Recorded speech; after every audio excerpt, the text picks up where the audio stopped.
The Facebook IPO is finally here. Oh boy, it's a national holiday here in the United States of America. The Facebook IPO.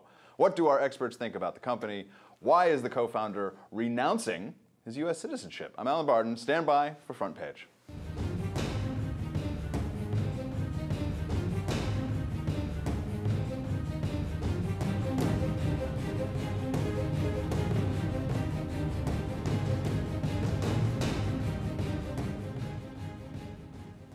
Joining me in studio, Alon Journo, fellow at the Ayn Rand Center for Individual Rights, and Terry Jones, associate editor for Investors Business Daily. All right, Terry. So, yeehaw, here it is. What's happening with the Facebook IPO? Well, came out of the gates fast anyway. I watched it this morning. It was a half-hour delayed. They had problems, glitches, but it came out of the gate fast and went up and then went right back down. And all the underwriters. Do you have any opinion on that $38 price, or? Yes, I do. I do have an opinion, and it is only an opinion. I want everyone to know I'm not a registered financial advisor or anything of the sort. But yeah, I do have an opinion, and that is it's a rather rich valuation for a company that doesn't really have a lot of revenues yet. It does have a huge client customer base. 900 million users. That is impressive, and if they can find a way to, as they say in the business, monetize that, then they will get filthy, stinking rich. But as of yet, they have not figured that out. Well, Alon, that's the whole issue. You know, they're saying this is going to be worth around $100 billion or even more. You know, there are major companies that produce a lot of physical stuff that is used throughout the world and is bought and sold and resold and has value for years. When you look at a valuation like this for this person uploading photos there, I have something to say about that later. What do you think? I mean, is there value in actually the service, or is this just a price to have access to 900 million people? I think we have to see what they're able to do in terms of turning it into a business. That's part of what's so exciting and innovative here. And I think stepping back from the financial, economic questions, which I think are really important and fascinating, is kind of a cultural issue, which is, you said it's sort of a national holiday. I think this is a supremely exciting time, because here you have something that arose in this guy's dorm room overnight, and now it is the second biggest IPO in American history. To me, this is sort of the epitome of the American entrepreneurial spirit. Now, who knows? I don't use Facebook much. I don't know if the valuation is right. Maybe it's going to tank like MySpace. But in terms of the creation of value from nothing, it's amazing. As opposed to the common idea that there is one pie, unfairly split up amongst the 99 and the 1, if you were listening to Occupy Wall Street over the last year. And this is a great example of building your own pie, I mean, from scratch. And it's a hell of a pie, whether you think it's worth 100 billion or 50 billion or 100 million.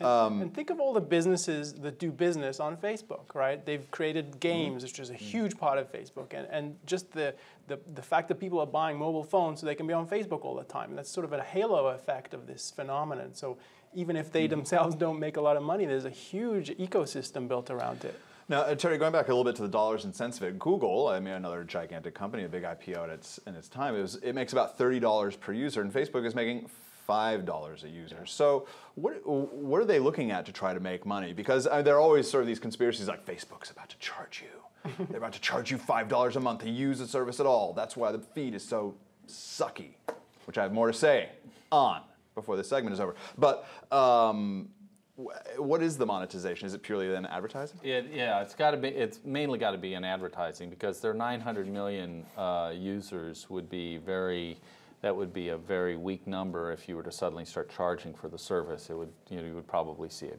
drop considerably, because there are a lot of people who just will not pay for anything on the web. They've been trained that the web is for free. Yeah. So they will have to find a way to get advertising eyes on things, and to monetize it that way, and to get adequate eyes on things they want and that have a high value for them, so that they can make a ton of money off of it.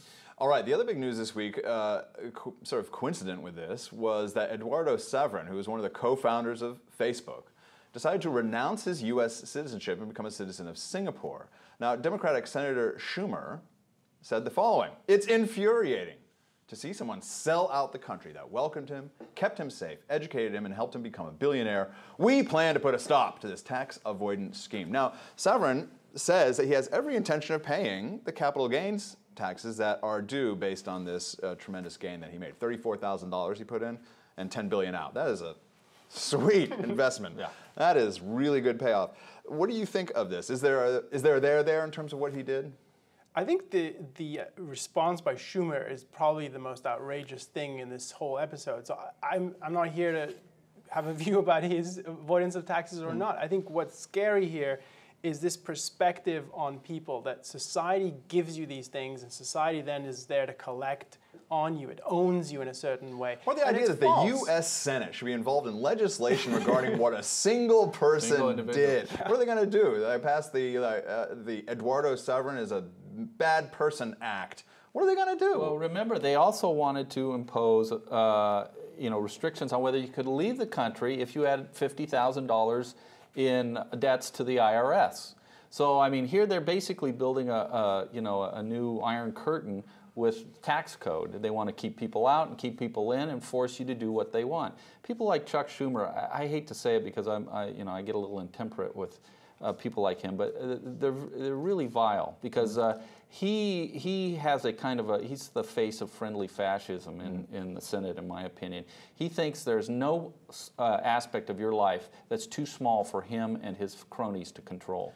Final question, California is going to see a little bit of a windfall in capital gains tax revenues from the Facebook deal. Now, of course, California went from $9 billion deficit in January to something like $16 billion projected in May, which is a fantastic. You want to talk about investment returns?